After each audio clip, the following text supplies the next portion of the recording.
कि नवाज शरीफ ने एक शेर पढ़ा था, अदलिया के लिए डेडिकेट किया था, उसके ऊपर आपका क्या कमेंट हो? एक छोटा सा शेर पढ़ दें जो मैं लिख के उनको देना चाह रहा था, लेकिन उन्होंने जल्दी से अपनी तकरीर ख़त्म कर दी है। तो अगर इजाज़त दे तो मैं पढ़ देता हूँ। जी प्लीज़। ये थोड़ा सा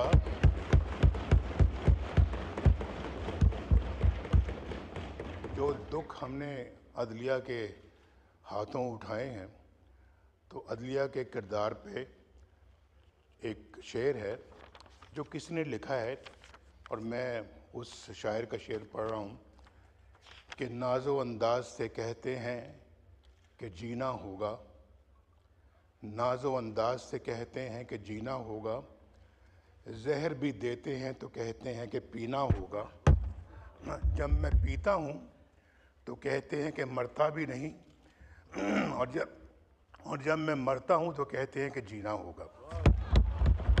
बताएं कि नवाज शरीफ ने एक शेर पढ़ा था, अदलिया के लिए डेडिकेट किया था, उसके ऊपर आपका क्या कमेंट हो?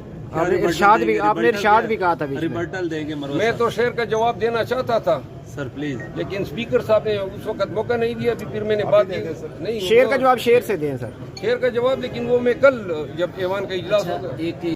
लेकिन मैं आपको सीरियसली एक बात बता रहा हूं कि कभी आपने देखा है वो गन्ना उसका रस निकलते हुए मशीन में से, जो बड़े तेज लोग होते हैं ना, वो उसमें से एक दफा निकालते हैं ना गन्ना, तो जूस निकल जाता है। फिर ऊपर नीचे रख के ना निकला हुआ गन्ना, वो जो पहले से बीच में से निकला हुआ होता है वेलने में से, उसको दोबारा इकट्ठा करके फिर डाल देते हैं, थोड़ा सा और निकल आता है।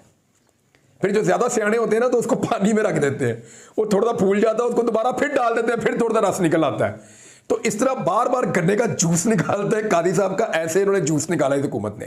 यानी कादी साहब को आसरा दिया हुआ था कि कादी साहब आप हमारे अगले चीफ जस्टिस हैं, आईनी अदालतें बन रही हैं जनाब, बड़े मजे आएंगे। कादी साहब आप चीफ जस्टिस होंगे आईनी अदालत के, आपके पास सारे इख्तियारात होंगे, अगले सारे चीफ जस्टिस आपके नीचे होंगे, 3 साल और मौजा ही मौजा कादी साहब से सारे गंदे काम करवा के टिश्यू पेपर की तरह इस्तेमाल किया, फारिग। ये हुआ कादी साहब के साथ।